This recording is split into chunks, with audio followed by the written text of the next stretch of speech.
Hey, what's up? It's Tati and I'm back with another review of AEW Dynamite. Before I do begin my review, I do want to say rest in peace to Jay Briscoe, who passed away earlier this week. He was involved in a car crash along with his two daughters, who are also currently in critical condition at this time. And I do hope that things do get better for their family and anyone who are grieving over Jay's life. So let's start with this review, and I'll touch back with a little bit more information regarding Jay Briscoe's death. So we start off the show where they do show a picture of Jay, and they, state rest in peace and whatnot, and that's pretty much it as far as a tribute during this show. And they start off with the opening, and we have Excalibur going off like an auctioneer in the first match of the night, which I think was disappointing, which was for the All Atlantic title, Jay Lethal versus Orange Cassidy. Now, people were complaining that they started off with a comedy match after basically announcing Jay Briscoe's death. Now, I'm gonna be real with you, not everybody has social media, so people who are tuning in probably did not know about his death, and they provided no information whatsoever. Even though they are very little information out at this time, they did not provide anything. So I do feel like it was a little disappointing with how they started. But I was like, you know what, let me wait until the end of the show. Maybe they have something, at least 30 minutes of something commemorating his life. And unfortunately, that did not happen. So this match, obviously for comedic purposes, which I do feel like was a waste of time. I'm not sure if this was the best way to open the show. It did nothing for me or nothing for the show, because they're doing things that they're doing all the time. These little antics between the best friends, and also with Jay Lethal and friends. And to be completely honest, the match wasn't really the best you can get from these two. I think once again there's a lot of distractions with the best friends, Danhausen and Sanjay and Satnam being ringside. Now, there was a little stipulation. They said that if any one of those guys helped Jay throughout this match, then Sanjay would be fired. So they're out ringside. They bought tickets to be out, front row, whatnot. And then we had Danhausen, who comes in dressed up as one of the attendees at the arena, just checking to see if their tickets were valid. And sure enough, they were real tickets, so you couldn't really do anything about it.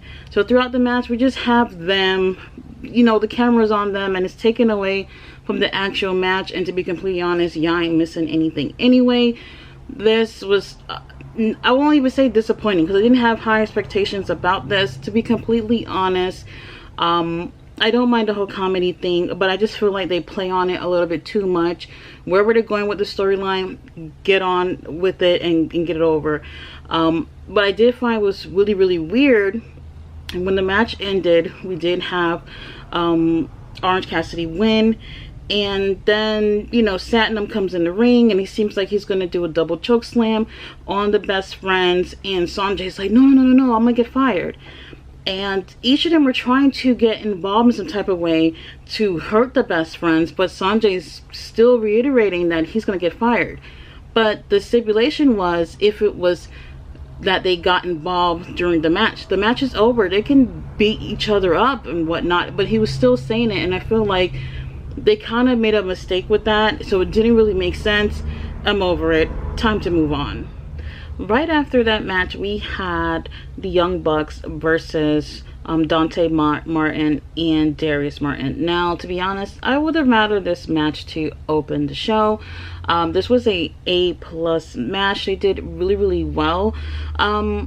Now, the last time I remember seeing these guys in a ring, or the best time I remember seeing these four in the ring, was, I can't remember exactly when, but they had like that tag team Casino Royale type of thing, and the last two teams were the Bucks and Top Flight, and that was the match that really sold me with these two teams as far as wrestling goes. So we really got a chance to see a lot of great things from these two teams in this match last night. I do recommend checking that out if you have not watched it. To be honest, I'm a little worn out with the Bucks right now because we've seen them so many times, and I was disappointed that they would be doing a tag team match. And to make me feel a little bit better about it, the Bucks kind of put Top Flight over. Top Flight did end up winning this match. Matter of fact, they've been in a bit of a winning streak, especially against bigger teams. So they did recently go against the Blackpool Combat Club, as well as the Butcher and the Blade a couple of days ago, and they won that as well. So they are in I guess you could say a winning streak, and they look really, really well as a team. Thank God Darius has, you know, healed from his injuries, so he's doing really, really well. And I do think that Dante was great, you know, as a solo competitor while his brother was injured. But definitely right now, I think the way for them to go is as a team, and hopefully we'll be seeing them in the picture for the tag team titles. So they need to get away from the Bucks as soon as possible. But they had a really great match. I enjoyed this a lot. I really appreciated the Bucks having the armbands that said Jay, and it also had a heart on it. We did also see Jay Lethal earlier in the show also had the armband as well. So what I did pick up was it was pretty much everybody who was in ROH had a armband on. I don't remember seeing anyone who was not part of ROH or did not have a match with the Briscoes with an armband. So I did pick that up by the time the show was over.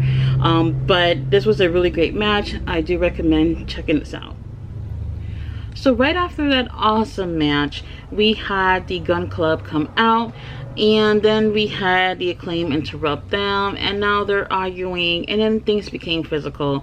Daddy Ass gets upset, and he's like, I got 2 words for you: family therapy. This is going to be so lovely, you guys.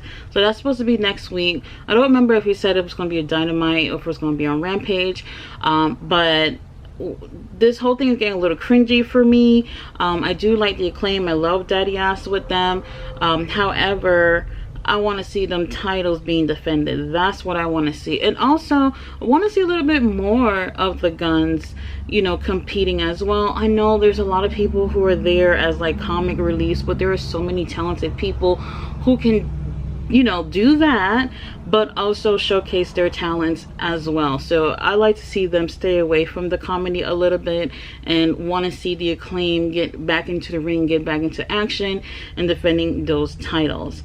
Moving right along, we had Renee interviewing Hangman. No, I'm gonna say this: Hangman, when he talks, there's something about him where it's like I feel like there's not much confidence. That's how I interpret it. Even when he's speaking like he's confident, it doesn't feel it. Like, I don't feel that from him. So it almost seemed a little awkward with his responses to Renee, you know, talking about his match with Moxley.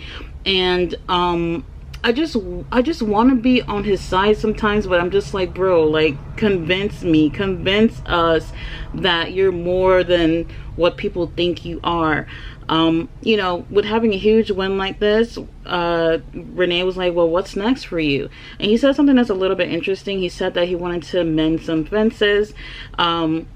So obviously he's talking about having issues with somebody that he wants to, I guess, fix those problems with. So some people probably speculating that it's the Bucks. Me, the first thing that came to mind was CM Punk.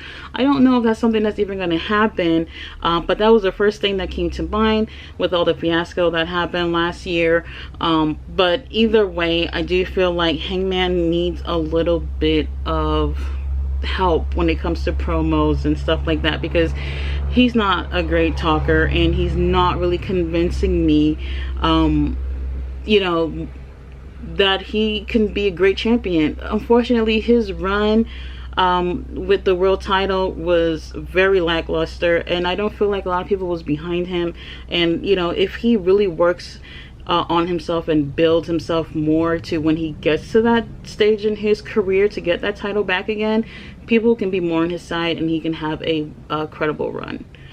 So now we have the next match: Jake Hager versus Ricky Starks. I'm going to say this To be completely honest, JAS is like not needed anymore. Really not. When you really think about Jake Hager's career, this guy was a world heavyweight champion. He accomplished a lot in his career. I don't feel like he was used to the full extent to how big he could have been with WWE. However, when you compare that to how he is in AEW, I'm just like, whoa, this is just not good. Like, to be completely honest, he doesn't look any better than when he was in WWE. Matter of fact, probably even worse. He looks great. I really do think so, but kind of his legs a little skinny for me.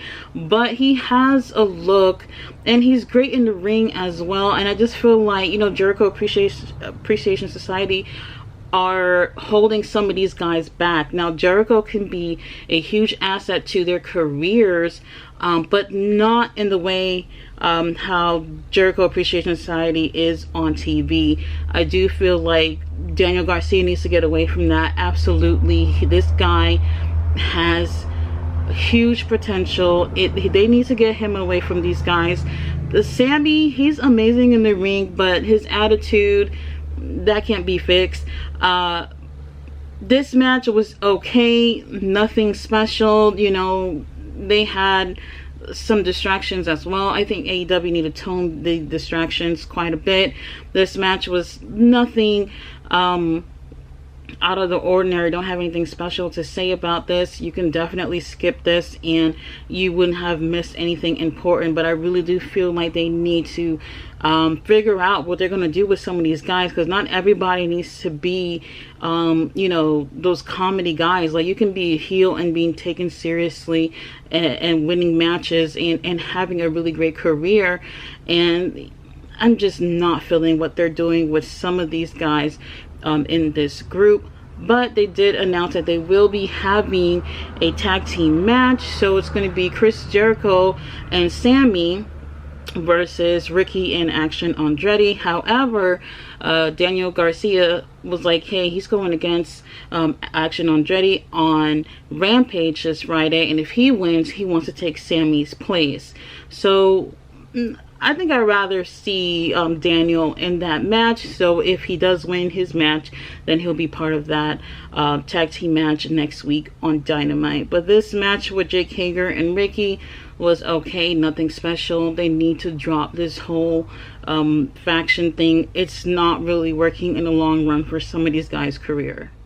So on to my favorite match of the night, which was Bryan Danielson versus Bandito. Oh my gosh, this was another one of those matches where you have to stop what you're doing and watch all the way through. Now, you know about the storyline with Bryan Danielson and MJF. If Bryan wins all these matches leading up to their match, then they'll have an Iron Man match. So now people are still cheering for both of these guys. They're cheering for Bryan and they're cheering for Bandito, and it's like, wait guys, we want Bryan to win, let's cheer for Bryan. However, they were doing such a great job. You were cheering for both guys. This match was absolutely awesome.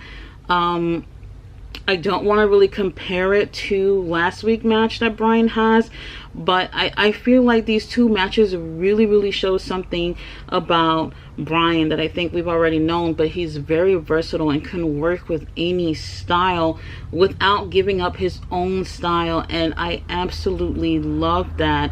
This match was absolutely great. And you know, you have Bandito, who has a different style, but he had an arsenal of submissions, and he also have a whole bunch of crazy counters as well. So this was a really fun match to win. Obviously Bryan picking up the win, but man, absolutely banger of a match. One of my favorites so far this year. After this match, we do see MJF, and MJF is backstage basically saying that the MJF that Bryan has been experiencing ain't nothing compared to what he really is. You know, he said he was the masked MJF, and I guess now he's going to see who he really is. So I'm interested to see how things change in the upcoming months. Oh, well, upcoming weeks, because their match is on March, was it March 3rd? I think it's March 3rd. Right after the commercial break, we do have Brian Cage, Prince Nana, and Renee. They're talking, and MJF come. He has an envelope full of money, and he's like, yo, you going against Brian next week. I don't give a damn if you win or lose. I want you to break his arm. So Brian, you know, being much bigger than Bryan Danielson, he's gonna bring a different type of style, different type of fight to Bryan next week. So I'm very interested to see how that go compared to the other two matches that we've seen. But you know, Brian Cage don't mind doing this, especially the money's on the table, whatnot. But then MJF slaps the shit out of him, and he grabs MJF like he's about to kill him. And you know, Prince Nana's like, you know, let him go and take the money. And you know, he ends up letting him go, and I'm really interested to see how this match goes. There are still a whole month before this match, so if Brian Cage were to break Bryan Danielson's arm, or you know, cause significant injuries, that can cause him, you know, having that match with MJF for the title. I highly doubt that right now, but it'll be interesting to see how things shifts with an opponent like Brian Cage. So now on to the ladies match. We do have Willow versus Toni Storm. Now before this match, we do have Saraya, Toni Storm, and Hikaru Shida backstage, and they're referring themselves as to, well, nothing specifically, but like the other girls. So they're talking about how the other girls in AEW, how they are the AEW originals, and you know, Saraya and Toni not being AEW homegrown talent. They're comparing themselves in that type of way. I don't really understand why. It did seem a little bit weird. I was like, well, why are we doing this? This doesn't really make sense. You guys came to AEW to be part of the AEW women's division, and now you're using your past you know, career as a way to divide yourselves from the other girls. It just seems a little bit weird. I don't know where they're going with that, but we'll see in the upcoming weeks what's going on with that. So now on to the match. We got both these girls coming in as baby faces, well, mostly, but I was not expecting any heel turn. So for this match, it wasn't all that. This is one of those matches where it's just like, well, we need something to help tell this story that we're telling. And during the commercial, we do have Toni, who's, you know, in control. Now throughout this match, we did see a little bit of aggression from Toni, but I still wasn't expecting anything as far as her turning heel or whatnot. We did have Hikaru Shida, who did come out to, during this match, who's just watching. And we had Saraya, who was on Toni's side.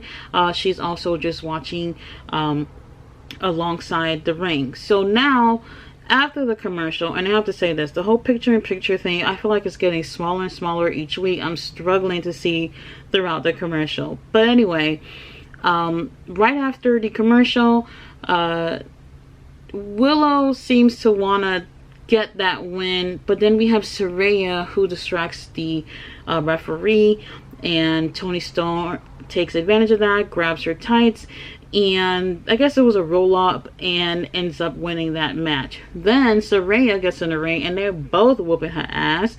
Hikaru Shida, she doesn't even get involved. She's still there though.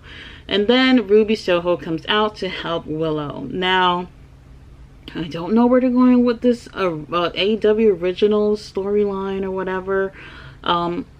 It might be interesting just to see some girls just getting involved or whatnot, because I feel like we keep seeing the same girls on Dynamite. But the whole thing with kind of separating themselves from AEW girls, I guess, seems a little bit weird. This match, definitely, you don't gotta watch it. You didn't miss anything.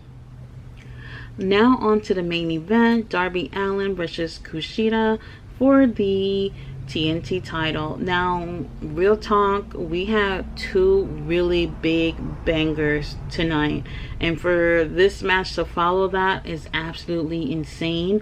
But props to Tony Khan for, you know, giving these young homegrown talent an opportunity to be in the main event. And yes, it was for a title, but still I do think that they discussed that, you know, Bryan versus Bandito, or, you know, the tag team match with the Bucks and Top Flight would have been main event caliber matches regardless. But the match was still great. Darby was really holding onto his, I believe, his left arm pretty much the whole match, and Kushida really capitalized on that, and this match was actually really great. I wouldn't give it an A, but I'll say like a B plus or something like that. It was really great. We had LA Dojo ringside, and we also had Sting. Now Sting, I don't know if it's because of the makeup or not, but he has like this poker face where it's like you don't know if he's like really happy for Darby or if he's like annoyed as fuck. To be completely honest, almost every week I'm like kind of looking out to see if this week would be the week that Sting will drop Darby's ass like a bad habit. And it hasn't happened yet, but I feel like it's coming on soon. I don't know. I'm pretty sure everyone's hearing about Sting's retirement and whatnot. It hasn't been determined exactly when that would be, but I can definitely see they probably end his career with maybe a feud with Darby Allin, so that would be great to see. But anyway, let me not get off track.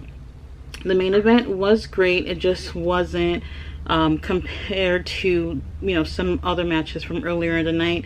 And like I said, Kushida really capitalized on Darby's arm just hurting, and you can just see like he's really favoring that arm throughout the whole thing basically. So this was a nice little beat down. I only saw like one attempt of a coffin drop, so I was so happy. Like, Darby, you're learning, thank you. And I really was surprised to see that he didn't even try it for the finisher of this match. So obviously we knew that this title was not going to change hands, definitely not so soon. So Darby ends up winning this match via Last Supper roll up, which is a really cool move to do. And you know what, throughout this match, I don't know why, but I had like a flashback when WWF had the lightweight division, and it just reminded me of seeing, you know, much smaller guys in the ring. And it just, when I think about AEW's roster, there's more bigger guys on this roster. So almost everybody against Darby Allin always looked like a David versus Goliath type of thing, and I was glad to see someone closer to his weight in the ring with him. So it was a really great match. I do recommend going back to watch this match. Overall, it was a great show. Was disappointed to not really see at least like 30 seconds of them talking about Jay Briscoe. However, I do believe that that might have had something to do with Warner not wanting to air anything about the Briscoes. So we'll go a little bit more into that. So one of the controversies last night was how people felt like AEW did not do enough to commemorate Jay Briscoe's life on Dynamite. And at first I was like, let me just wait and see if they're gonna have like a little video package. Even if it was 30 seconds, a minute, it would have been something on national TV. That's their time of the week where they have their largest audience watching, and unfortunately we did not get a chance to see that. Unfortunately, some people probably had just found out that Jay had passed away. They did not mention how, what, when, none of that. And unfortunately, I feel like they could have given a little bit of details for people who probably didn't know, or just because he's part of the company. You acquired ROH. It was someone that you signed to be part of your company has passed away, you do expect fans to expect that you do the right thing. Not even a 10 bell count, none of that. So the show is over, people are upset. I only remember hearing them mention Jay twice. Other than the time that as soon as the show started, they said that he passed away. During the match with the Bucks and Top Flight, they mentioned their rivalry with the Bucks, and then at the very end, after the main event, quickly Excalibur is like, you know, rest in peace to Jay, and thoughts and prayers to the family and whatnot. So that's how it pretty much ended. I had already came down to the conclusion that it had something to do with the network. So the network, the Warner Brothers, they basically said they don't want the Briscoes on TV, period. And I thought, the man just passed away. You really would be petty enough to not let them have even a video package of what he's contributed to this business?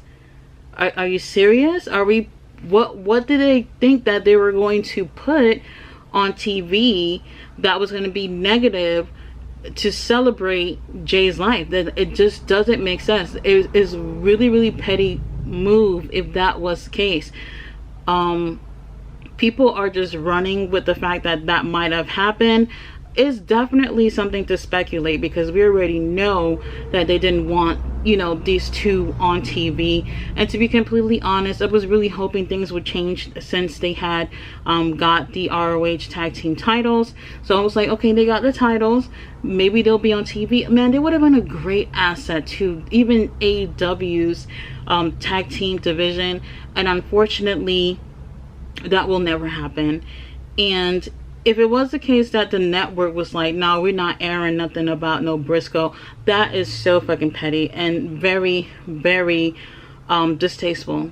You know, I do believe that people would say and do things that they shouldn't say, and yeah, there should be some accountability for it. But if you think that someone has said something negative and that they should pay for it for every freaking day of their lives till they pass away, that is absolutely insane. They've expressed that they're sorry for what they've said, and you know what, I understand that it hurt people, but there are even LGBT plus members in the wrestling world that they get in the ring with who have moved past that. So you mean to tell me that this network couldn't get past that? That's absolutely insane. They did film a tribute to Jay. They started filming it last night. They had a series of matches, and once they have finished filmed everything and get everything together, they will be airing it on YouTube, on the ROH YouTube channel, and also on the Honor Club's website. And you don't need a membership to watch that. It'll be free for everyone to watch if you do watch it through the Honor Club. So they're not, I guess you can say they're not making any money off of this or whatever. They're not exploiting it or whatever, but I still feel that they should have been able to put something.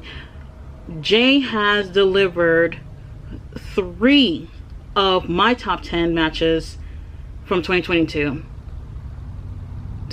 The best match from ROH came from the Briscoes. I just don't understand how people just he's gone.